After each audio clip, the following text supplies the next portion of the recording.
The Agenda with Steve Paikin is made possible through generous philanthropic contributions from viewers like you. Thank you for supporting TVO's journalism. It sure doesn't feel like December when the Ontario Liberal leadership will be decided, but with a flurry of activity lately, we'll turn our attention to that race tonight. Two of the candidates are here on why they're jumping in. They're both members of the federal parliament, hoping to go provincial. Up first, Ottawa Centre's Yasir Naqvi, and then Beach's East York's Nathaniel Erskine-Smith. Also tonight, author and journalist Deborah Dundas and her new book, On Class, and why it matters that we hear the voices of those who live in poverty. It's Monday, June 5th, and that's next on The Agenda.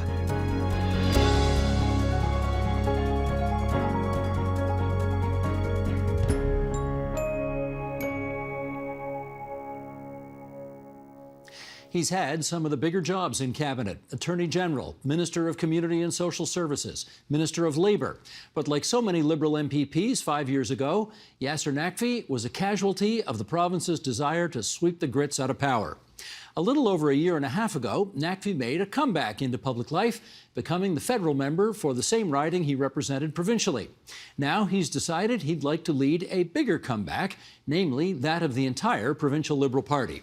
And Yasir Naqvi, the MP for Ottawa Centre, joins us now here in studio. It's good to see you again. Good to see you. Thank you for having me. Your provincial party, I don't have to remind you, took a real licking for the second consecutive time just about a year ago. How long after election night did you start to think about running for the job you're now running for? Oh, I did not start thinking about it until quite recently. 2018 came about, and I realized I was tired. I needed to spend time on my family. I had two young children. They're still young, but they were even younger back then.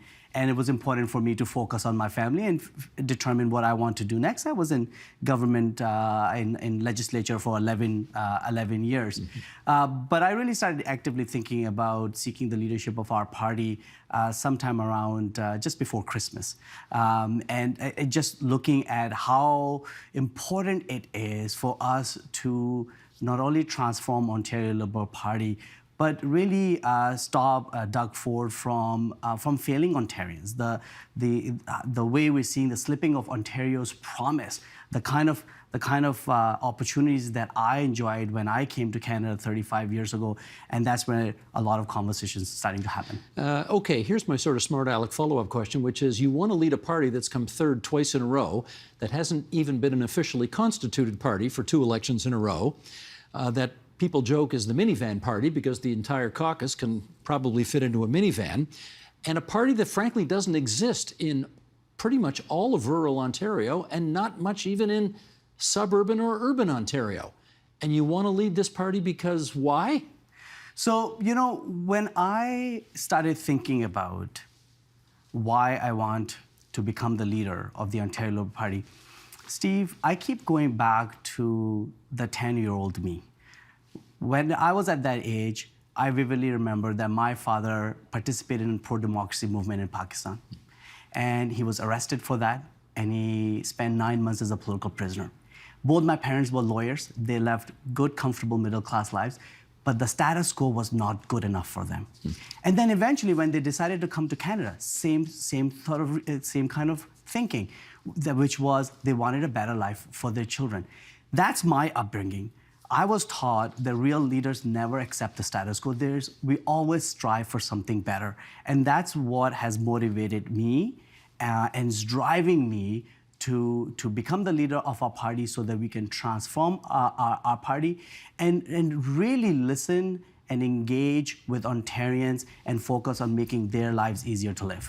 I want to follow up on your backstory because I know how important this is to you, and you talked about it actually in your maiden speech in Parliament as a federal MP. Sheldon, bottom of page 2, let's roll the clip. Speaker, my family and I came to Canada almost 33 years ago. We moved to Niagara Falls where we made our home, and like any newcomer family, we worked hard so that my parents could ensure that all of us could have a better life. The circumstances under which my parents left was not ideal. Both my parents were involved in pro-democracy movement in the country of my birth, Speaker. In fact, my father led a pro-democracy march, and for that he was arrested, tried in a military court, and served 9 months as a political prisoner. I was 10 years old, Speaker. How much of 10-year-old Yasir, how much does he remember of that time? I remember a lot. I get emotional thinking about it. You know, one of the most vivid memories that keep coming to my mind was once visiting my father. My mother had all the 3 kids in tow.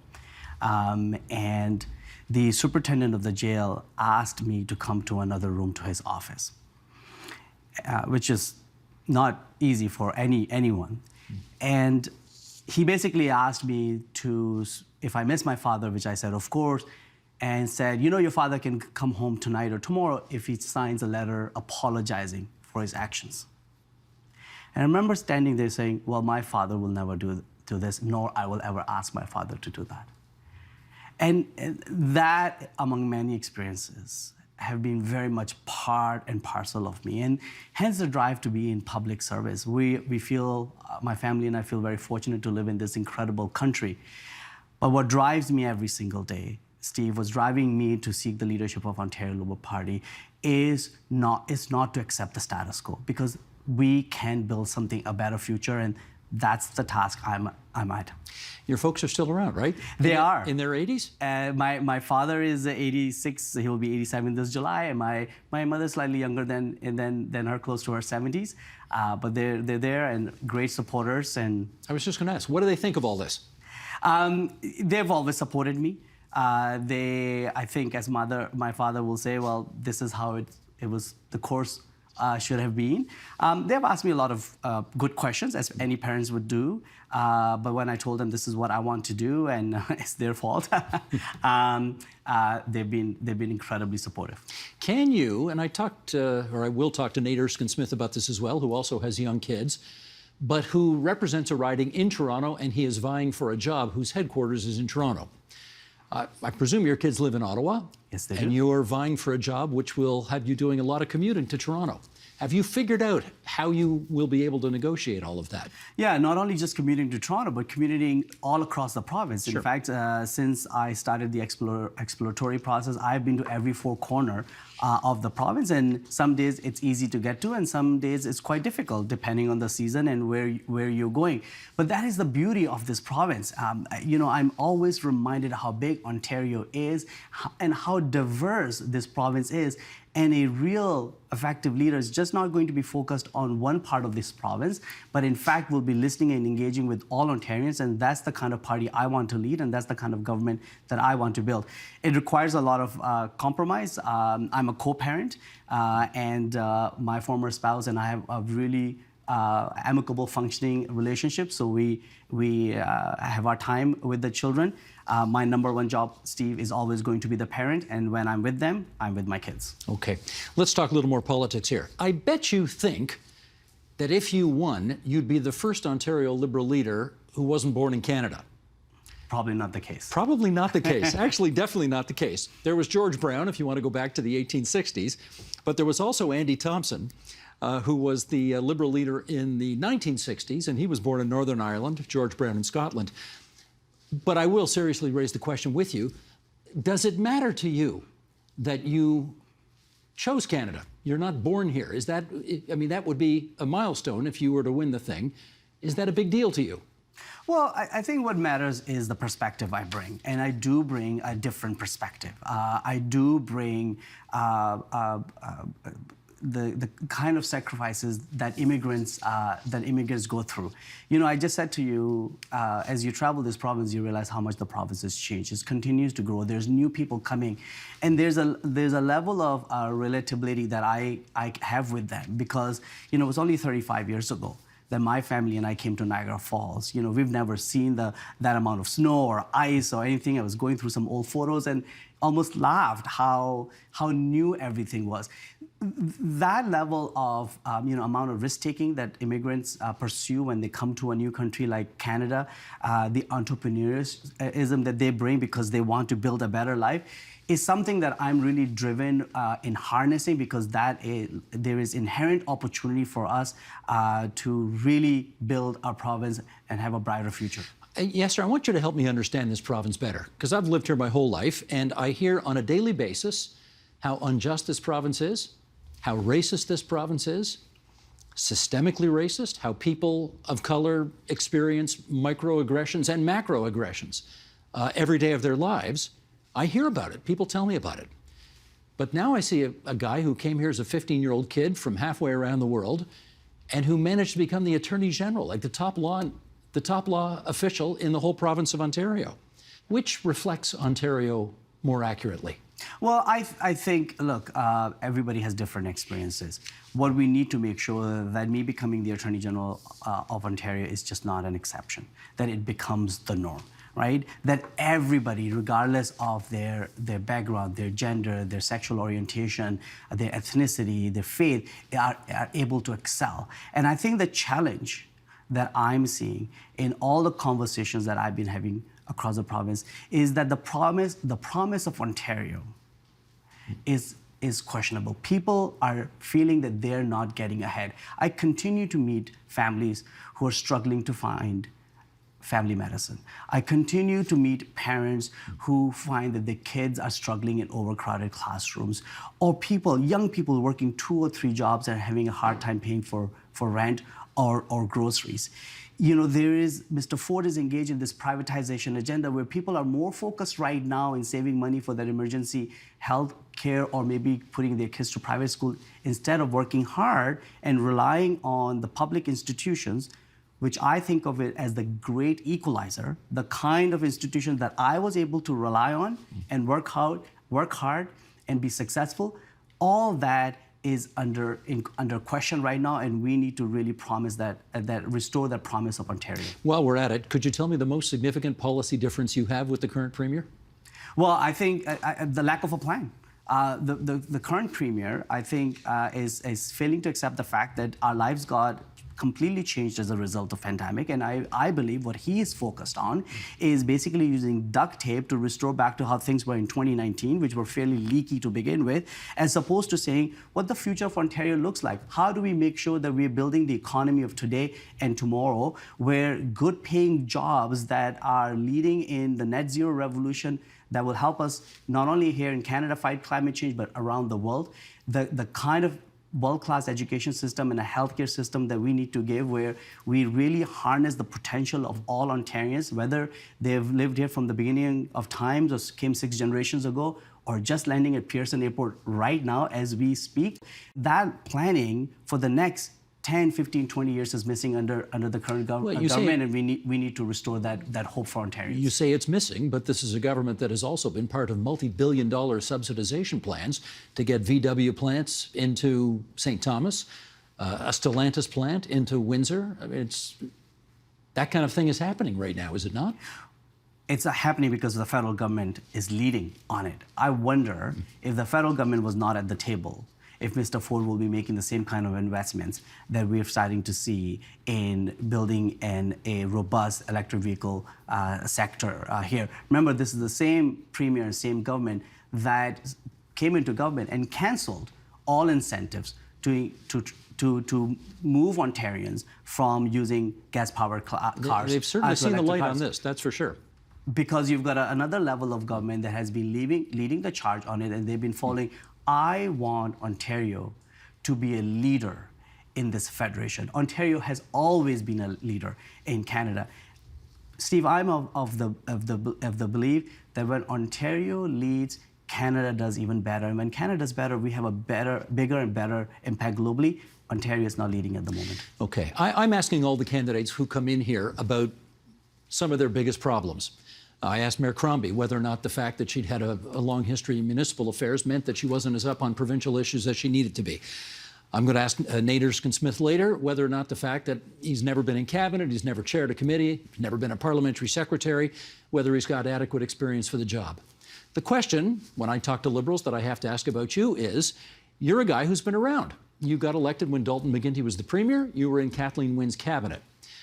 If Liberals are looking for a real turning of the page to a new leader who has no ties to previous regimes, you're not the guy.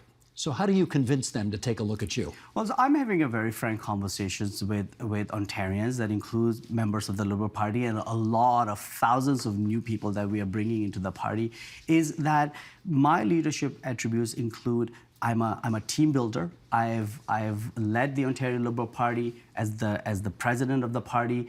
I know how to bring people together and work on difficult issues. I have experience. I have been at the table where decisions are made, and it's not a matter of black and white. There's a lot of gray, and you need to find that common ground. But here's the good thing about experience, is that you also learn from your mistakes. And I have learned from those mistakes. And the question that I always ask my kids when they make a mistake is, okay, you made the mistake, but how are you not going to repeat this in the future? And I have spent a lot of time reflecting on it. Not to mention, I have the confidence to do the hard work necessary to transform the Ontario Liberal Party and defeat Doug Ford in 2026. In which case, what's the mistake you learned from that you wouldn't do again? Yeah, I think there was two key things that comes to me from our time in government. I think after a certain period of time, governments tend to lose touch with people, or they feel that they know better, and I think we got into that space a little bit. So making sure that you continue to engage with people is extremely important. So I think there was a matter of expiration date to the government. One of the most concrete policy ideas that I have felt in hindsight now that was not a smart decision was selling of Hydro One. I think public utilities are important, especially now that we look at in light of the amount of electrification that needs to happen. In hindsight, we should have put more thought into making a decision of that nature. Bonnie Crombie says she wants to lead a Liberal Party that is more in the centre. She actually said in that chair from the centre-right, although she walked that back. How about Yasir Naqvi? Where's the Liberal Party on the political spectrum? Yeah, so I'm a practical Liberal. I've always believed that where the strong aspect of the Liberal Party has been is that we're practical problem solvers. I believe in a big tent party. I am inspired by and driven by Ontarians. What I'm doing in this campaign is spending time with them. And what I'm hearing from them, that the basics are not working for them. When they need a family doctor, it's not available to them. When they go to the emergency room, it's maybe sometime closed if you live in a rural community, or sometimes they're waiting for 20 hours. The kids with parents with special needs are getting a fair chance in success in the overcrowded classroom? They are not. These are the things that we really need to focus on.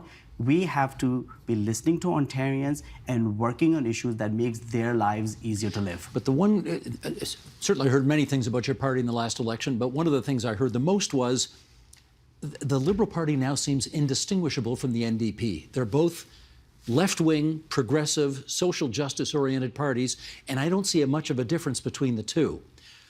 Would you want to make the difference between the two parties bigger, or are you content with the way it is? No, I think we need to speak to Ontarians. Our job is to listen to them. Our job is to engage with them. Our job is to give effect to their hopes, desires, dreams, and aspirations. I get that, but where on the political spectrum where are you planting your flag? I don't know, Steve, if you ask Ontarians, they will tell you where they're on the spectrum. I'm on the side of Ontarians. I want to be where their issues are. Our job is not to tell people how to live their lives. I did not get into politics to do this. People are smart, people are grown up. Our job is to make their lives easier to live. That's why I got involved in public service, and that's the work I want to do. I continue to hear that people are struggling to find family medicine. I continue to hear that kids are struggling in overcrowded classrooms. People are having a hard time paying for their basic bills. We need to get the basics right, and the current Premier, Mr. Doug Ford, is failing Ontarians on that promise. Let's finish up on this. You have been an Ontario MPP. You have been an Ontario cabinet minister. You're now vying for the party leadership.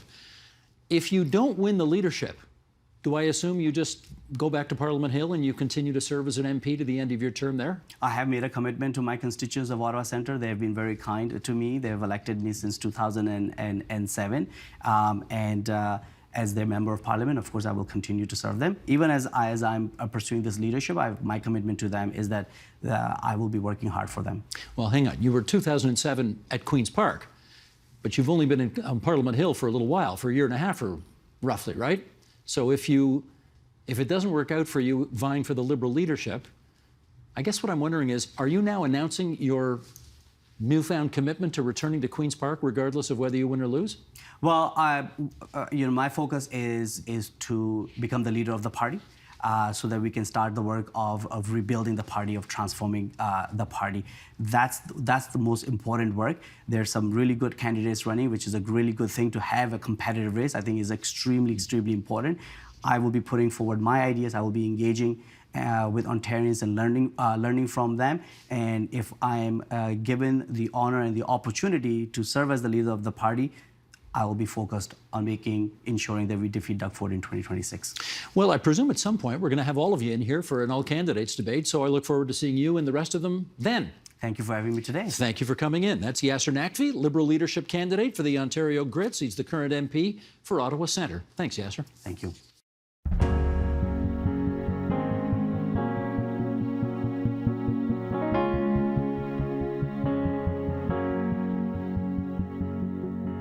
Nate Erskine-Smith is one of those rare members of Parliament. He considers himself a loyal Liberal, but he will vote against his party when he thinks the leadership is wrong.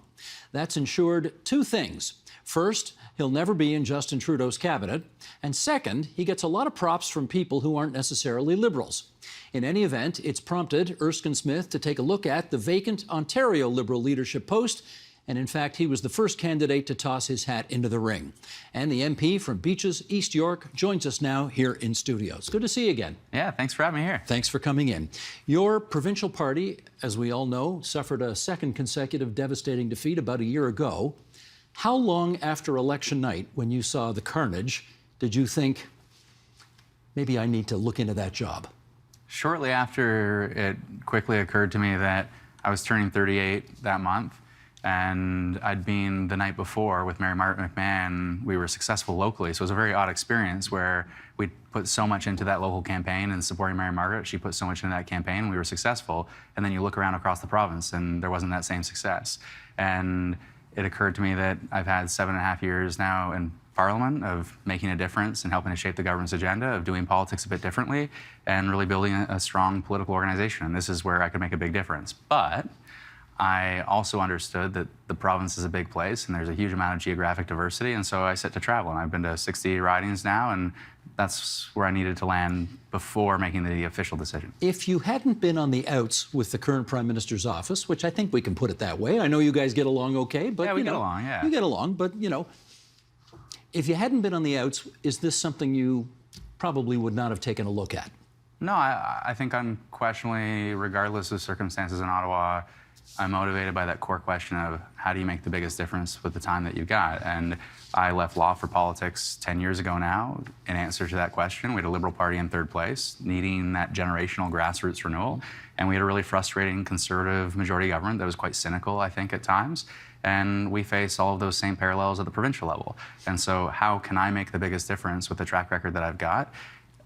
There's no question in my mind that the answer is helping to bring that same grassroots generational renewal to the provincial party. That may help answer the next question I'm about to ask, which is, why would anybody want this job right now? The leader of the Ontario Liberals is not necessarily one of the big, great catches in this political firmament right now. Politics can be frustrating sometimes, and we've seen that firsthand. There are faults to politics. It's also, though, the most important way we make a difference in the lives of those around us.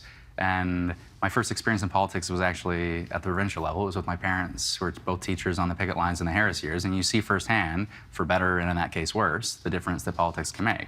So I've always been motivated to participate and make a difference in that way, and find me a bigger difference.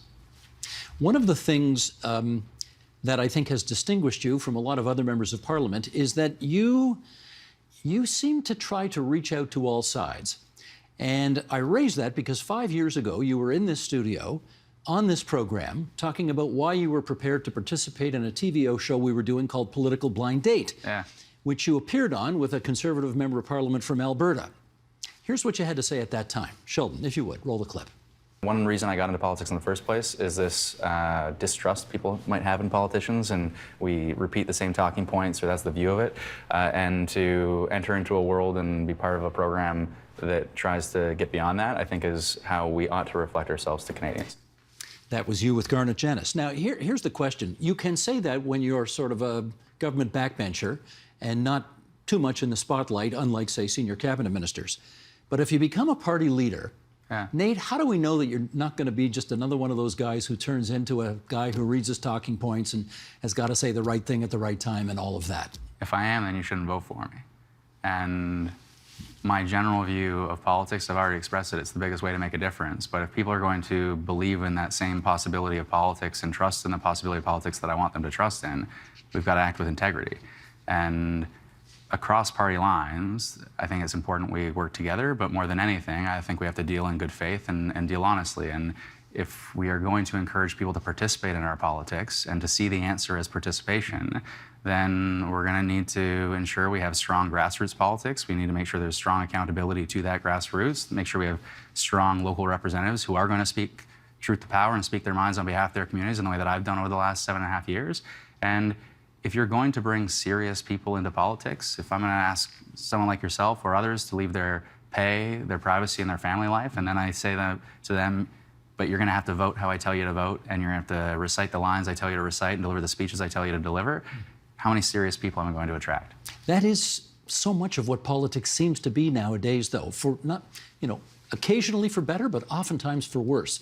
What makes you think you can spit into that hurricane?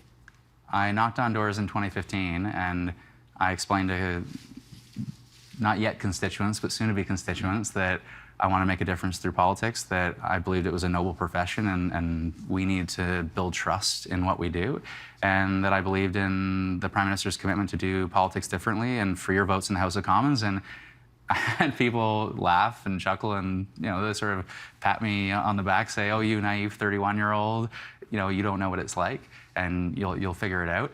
And I knocked on those same doors in 2019, and they didn't say the same things because I was able to conduct myself and do the things I said I was going to do, and I'm going to take that very same approach to the leadership. If people are looking for a more experienced Liberal leader, you may not be the guy. And I raise this because there's going to be somebody in this race probably who's run a big city in Ontario. Sure. There's going to be another candidate in this race who's had multiple cabinet portfolios. Sure. You haven't been in cabinet, you haven't been the chair of a committee, you haven't been, I don't know, have you been a parliamentary secretary? No. Not that either. Okay, so I don't know, is there a ton of value in that? Give us the pitch on why, if somebody's looking for experience, you're the guy.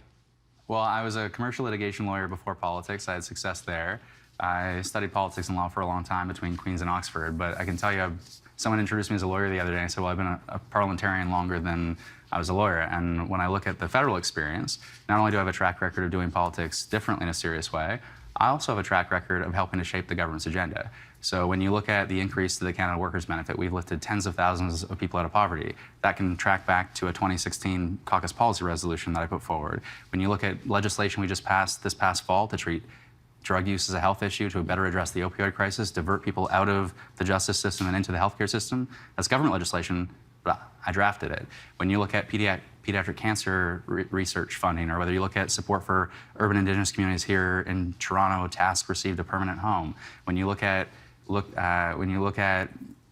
the competition reforms that we had against wage fixing, you run down the list of issues. When you look at stronger climate action, you didn't even mention cannabis. You were at the forefront of that. Didn't even mention cannabis, but climate action. You look at the stronger climate accountability law. I wanted to see more ambition in 2019. I introduced a bill, net zero by 2050. That became part of our platform, part of our climate accountability law. So, look at the difference I've been able to make in 7.5 years in Parliament as a backbencher, working across the aisle, working within caucus to build coalitions, and think of the difference I could make in a leadership role.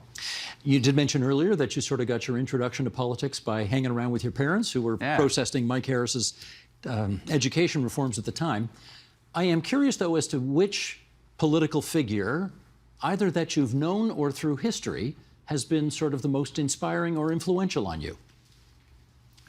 Political figures that are most inspiring to me, I've read biographies of Pearson, and I think there's an intellect and a thoughtfulness there that I want to see in our politics.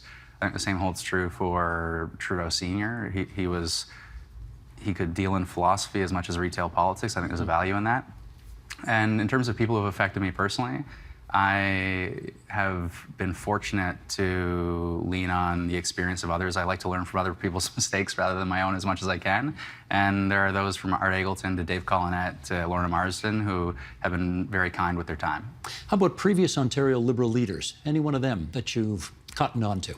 I have reached out to them over the summer before really leaning into exploring and starting to travel. I reached out and spoke to Kathleen Wynne, spoke to Peterson, spoke to McGuinty, and at that time, though, I was really looking for advice on one question, which is, am I capable of putting the time in and being relentless about this in a way I want to be relentless about this, and also be a good dad and a good husband at the same time? What did they tell you? They said yes. Dalton McGuinty had 4 kids under the age of 8, and Peterson said, look, you're going to go back to law, and I moved my family from London to Toronto. You're already in Toronto, kid. So, it was, I think, welcome advice, and it's not going to be easy to strike that balance, but they were able to do it. I think I'm going to be able to do it too. Let's talk some policy here as it relates to your difference with the current Premier of Ontario.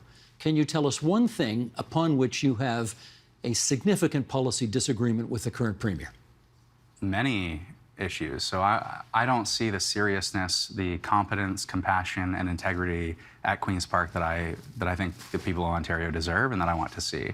And let's pick up on housing, which is, I think, it is a generational fairness challenge. If you look almost 50 years ago, it was 5 years for a young person to save up a 20% down payment working an average income.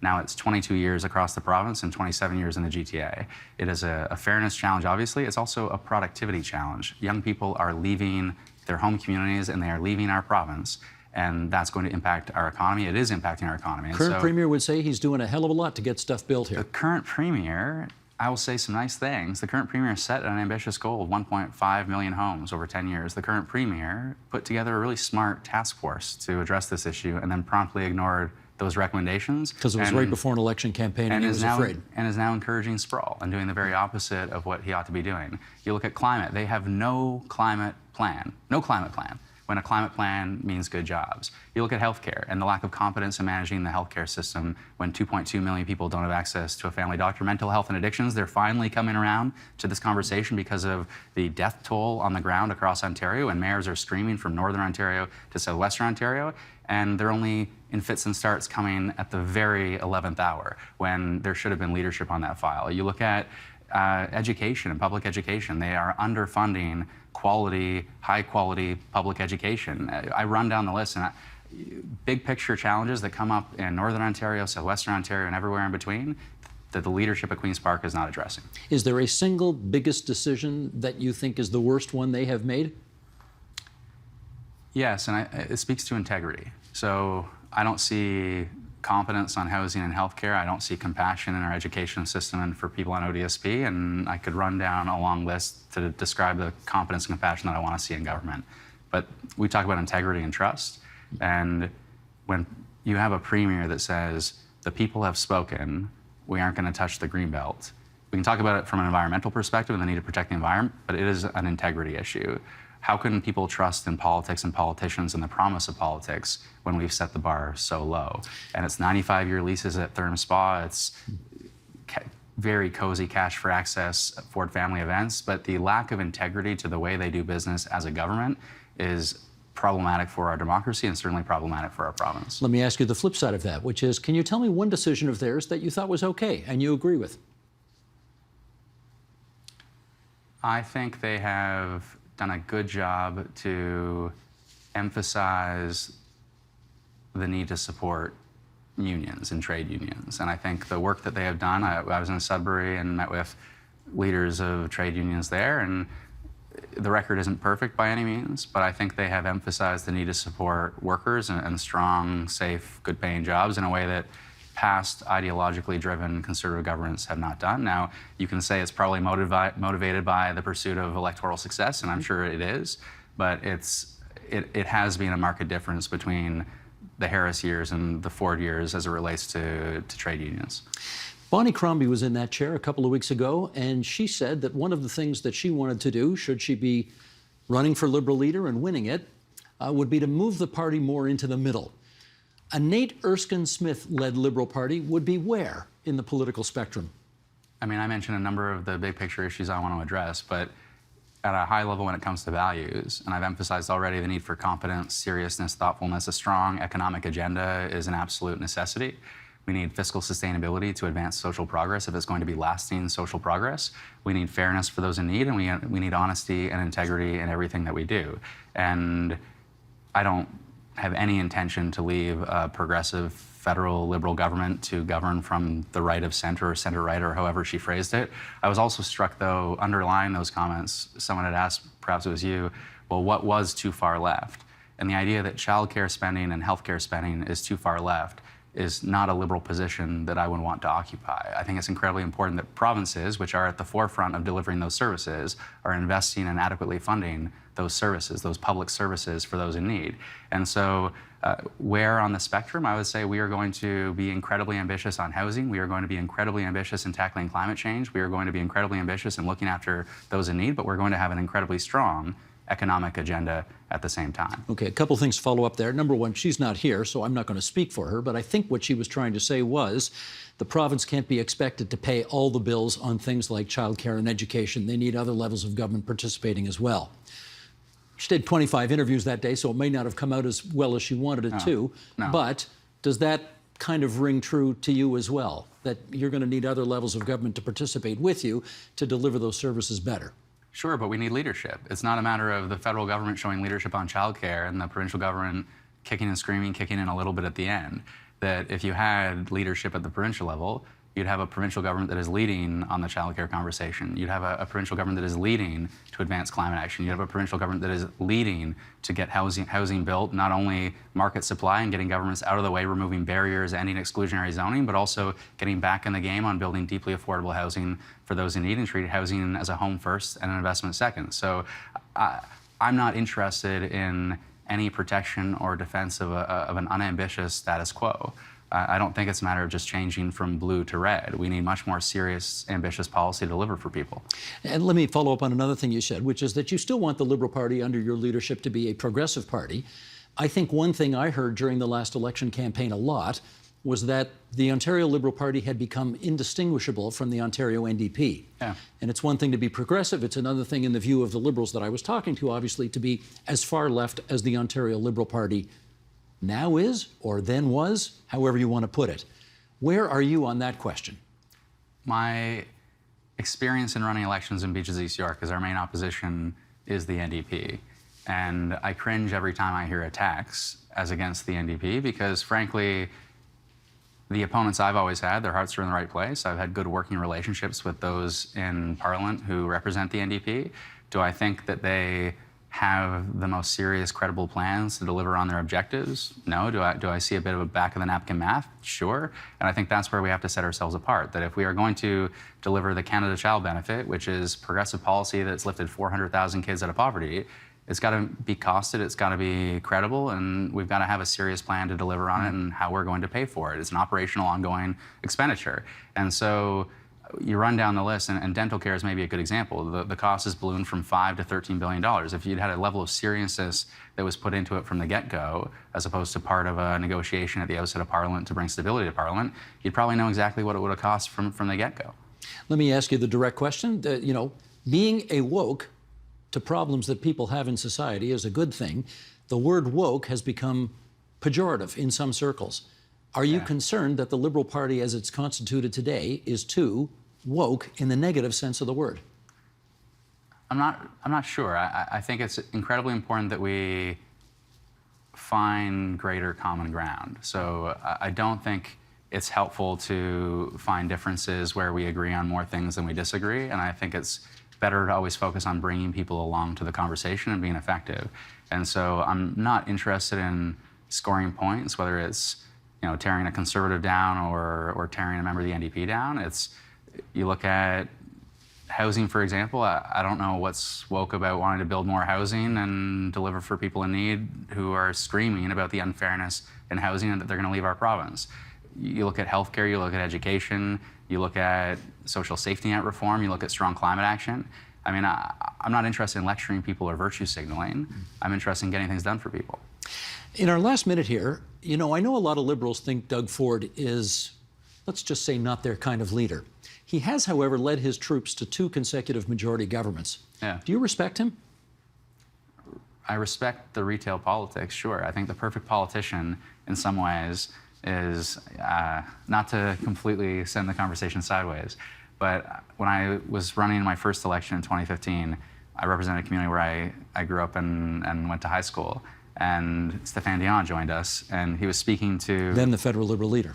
In 2015, and Stéphane... Former liberal leader. Yeah, exactly, and he was speaking to the kids, and he was speaking in English, and I was sitting there thinking, I'm gonna have to translate this for the kids. And he was a great intellect, but not a retail politician. My brother called Rob Ford, not Doug, but Rob, when he was mayor, and Rob Ford called him back, and they spoke about the Maple Leafs for 15 minutes. And my brother liked the guy and would have voted for him because of it. And I think you need both to be a really good politician. I think Doug Ford does bring some of that retail, but he's completely missing the other really critical element, which is to make our politics more serious and about ideas. To be continued, Mr. Erskine-Smith. Yeah. That's Nate Erskine-Smith, who's running for the Ontario Liberal leadership, and we're grateful you spared some time for our viewers and us here at TVO Tonight. Thank you. Thanks very much.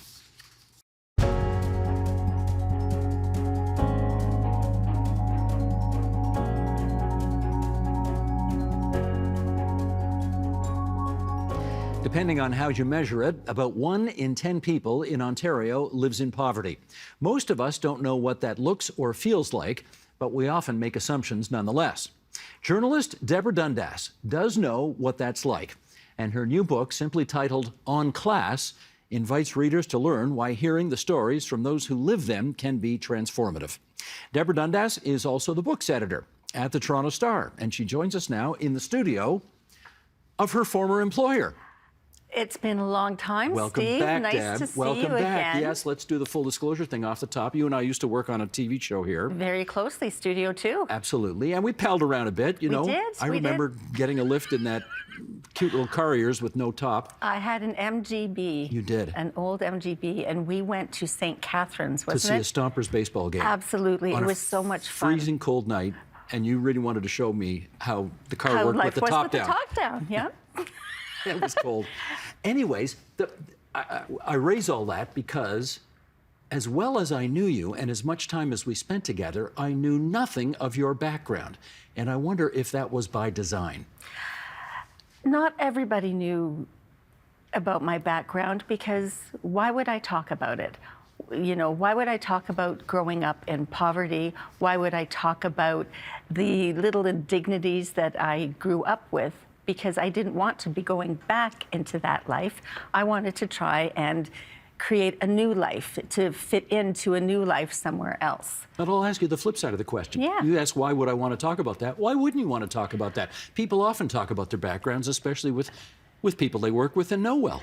But you know, I think people don't like to talk about things they're ashamed of. And very often, people who are poor feel shame from being poor. They feel that they're not going to fit in. They try to... I was at a cocktail party. I mentioned this in the book. It's better with an example than... So I was at a cocktail party, and you know, a couple of years ago, and the conversation turned to back to school shopping. And they were talking about buying backpacks and the price of backpacks and, you know, buying pencil crayons. And it just made me think of when I was a kid and I wanted Laurentian pencil crayons. And I could never have them because they were too expensive. Backpacks? No. I remember, you know, clogs, all the fashion things, all the things that you want to fit in with your peers, you never have. So it's always about wanting. And also, sometimes you're made fun of, you know? I mean, we didn't sometimes have, you know, quarters to put into the washing machine to do laundry. So my clothes would smell of cat pee. And people would say, you stink. Yeah, but that was then. That wasn't here. Did you have any reason to suspect that you'd be teased because of your background here in the workplace? No, but you know, I think what you do is you internalize these feelings and you don't want to talk about them because when you're talking to other people about their background, going back to the pencil crayons, I didn't bring that conversation in the cocktail party because it's a downer, or I assume it's going to be a downer. Oh, I'm going to talk about what I didn't have as opposed to what I did have. There's not really a point where we're going to relate. You feel that you're going to be judged. You don't want to go back there. Were you ashamed of your background? I wasn't ashamed of my background. So often people would say, who did know, would say, well, look at you. Look at what you became. You managed to, pull yourself up by your bootstraps. And I always, right? There they are on the cover of the book. There they are. There are the bootstraps. But I think that's, I never liked that argument because I didn't want to be exceptional because I didn't think I was exceptional. Yes, I worked hard and all of that, but I had a few lucky breaks. And, that got me to where I am, and that's, I think, what people don't look at very often is the lucky breaks that get you to different places, We talk a lot about race in society today. We talk a lot about gender in society today. Is it harder to talk about class still? I think it's harder to talk about class because it's nobody wants to talk about it, right? People at the upper end are afraid of being maligned. People at the lower end are afraid of being judged or are ashamed. So it's something that we just kind of talk around, and I also think that there's not a way to talk about it. There are very few ways in to talk about it. So what I try to do in this book is get a variety of different people talking about their backgrounds and how we can find touchstones that are non-judgmental to talk about where we are and where we've come from. And you also say in the book that the pandemic gave us an in point to start talking about class in a way we haven't before. Sure. Did we do that, in fact? I think we could have done that. I think we still can do that. I don't think we talked about it as much as we could. I think we're talking about it more. What the pandemic showed us was how people of the lower classes, they ended up doing all the hard work. They were essential workers. They still had to go to work. They were dying at higher rates, sure, than everybody else. And what would the rest of us do is we'd go out on our porches and bang our pots and pans and say, you guys are heroes. Great. What the heck does that mean? So they're heroes for what? For giving their lives so that the rest of us didn't have to leave our comfortable little places. Maybe that should be acknowledged. Maybe that needs to be talked about. I think Dr.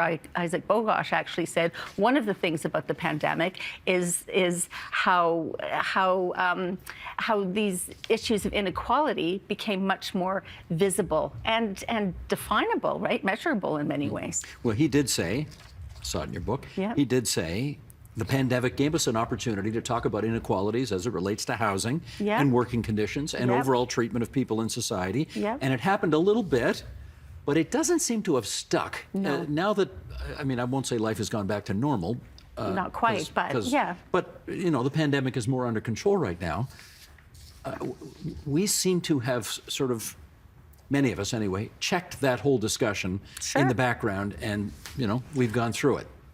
Missed opportunity? I think it is a missed opportunity, to tell you the truth, because people are still living that way. Look at we gave pandemic pay, and then it was taken away once the pandemic was over. They're not still heroes. For doing that, they don't still deserve it. That doesn't really make any sense. I speak to a couple of people in the book. One, her name is Lise. She actually was an occupational therapist and decided to take a job, sort of semi-retired from that, and took a job as a cashier. And all her friends, who were sort of more middle class, looked down on her and said, "Well, why are you doing that? You don't have to do that." She said, "Because I like it." But there's a snobbery around it, and she was quite aware, driving to work and seeing the hero signs, as she was driving to work, talking, thinking, how long is it going to be until these signs come down, until it goes back to normal? to the way it was, which is our normal. And it didn't take that long. It only took a couple of months before the signs came down. You look at a PSW, I spoke with Sherry, her union managed to get the pandemic pay as a more permanent pay rise. So, but if there's no one fighting, then we're just kind of going, okay, well, let's go back to what it was. None of us wants to remember the pandemic, I guess. Well, I wonder, is that why? Is that why it's happened? Because, fancy people who live in the cities, for the first time maybe in a very long time, thought about how the food actually gets to their supermarket. They thought about the truck driver who drives it in, and then the stockers who put it on the shelves, and the checkout clerk who gets you on your way. Absolutely. These are people who they might not normally think of very much. That's right. But you don't think that has legs, eh? You think we've just sort of gone back to the way it was now? I don't think it's quite that distinct, no. I mean, I think we've moved forward, and I think what we need to do is work to keep the conversation going. That I do think. And I think this is happening internationally as well. It's not just happening here. I'm not going to name names here, but what do you think of populist politicians who bang a drum pretty hard for tapping into class grievances and that kind of thing? I don't think they're doing anybody a service, and I think it's unfortunate. If we look south of the border, for example, or at examples here, those politicians hold themselves up to be the common guy. There's been such a, and again, there have been various people and articles and studies I've sort of examined in here, but the working class and poorer people aren't voting, liberal anymore, and they tend to be voting more conservative these days. And the flip side has happened. The intellectuals are more going towards, liberals, and the working class. How do I put this? And people are seeing that as the intellectual elites, and they don't trust the intellectual elites because, in part, they don't aspire to be an intellectual elite. They don't want to be a merchant banker. They don't want to be a university professor. But if they look at the self-made guy, the so-called self-made guy, I can be like that. And so, it creates this mythology of being able to reach that. Now, none of the politicians that we might be referring to here were self-made by any stretch of the imagination, but it's a mythology they like to keep going because it suits them. Are they false prophets? I mean, they certainly talk a good game about helping people who don't have get more. Well, okay. Do they? Look at it. Look at equality. Look at inequality right now. I don't think it does. Can I ask you another personal question? Okay. You tell us a lot about your background, and you had a very hard scrabble background. You're now the books editor of the Toronto Star. That's a very nice job.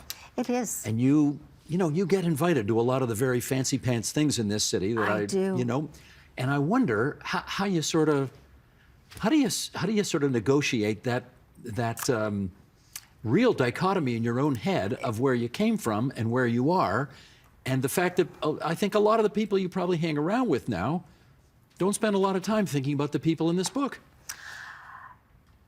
The people I hang around with professionally, right? So my personal life and my professional life are different. Not entirely different. Obviously, there's crossover, and I've got a lot of friends who are friends who are, but it's not quite as stark. Having said that, I know as I'm going to these things, do I belong? I belong because of my position. Do I belong because of me? I still don't feel I belong because of me. Seriously? Yeah. You walk into these galas or cocktail parties or whatever, and you still think, I'm Deborah Dundas from the wrong side of the tracks. What am I doing here? Yeah. Really? Yeah. I feel if I wasn't in the position I'm in, that would disappear. But that goes for all of us. Well, you know what, and that's true too. I think it's more true for some people than it is for others, maybe. But I still feel that way, and maybe we all feel that way. But maybe that's something we should be talking about. Well, let's talk about it, because right? I can tell you, it was at least 25, maybe 30 years ago. Former Premier David Peterson once said to me, You know, you get invited to a lot of nice things because of the job you've got, but believe me, as soon as you don't have that job, you're falling off everybody's invitation list, and get That's ready for right. it. And he's absolutely right, and I've known Absolutely. that for ages. Yep. So, but now I did not grow up in the kind of poverty you did, and yet I don't have any doubts that once I'm not doing this job, you know, I'm not getting invited to this stuff anymore. No. And I won't belong in those places anymore. But then maybe what we're talking about at that point is policymakers and the people who have power and how they're wielding it. I mean, some of the things I go to raise money for not just the arts, but for things like the public library or, you know, various other worthy causes. So if you go to a place like that and you've got people doing, there's silent auction stuff, but then there's the stuff where people can raise their hands and go, yeah, I'll give you $25,000 as if it's nothing, you know, or they're one-upping each other. That's all great, but they're making decisions about where the money goes, about whether programs are going to be funded. You know, so let me come full circle on this. Yeah. Do you long for a day when you will be able to walk into one of those fancy pants cocktail parties and think to yourself, Deborah, you belong here? That would be kind of cool. And but I don't feel as if I don't belong as a person. I just feel as if I don't belong. I don't know. It's you know, it's tricky. It's tricky. But Ain't it though? But the whole conversation is tricky. But if we can, you know, again, if we can talk about it, and if those people, you know, who are writing those big checks can understand, or making the policy, more importantly, can actually understand the lived experience of others, then I think that makes a difference, right? Then we can actually talk to each other. I was going to say, you've done a marvelous job really kickstarting a long overdue and very important conversation about all of these things. And it's a great read. Congratulations to you. Thanks so much, Steve. I Deborah appreciate Dundas, On Class, with the bootstraps right there on the cover. Thanks, Deb. Thanks, Steve.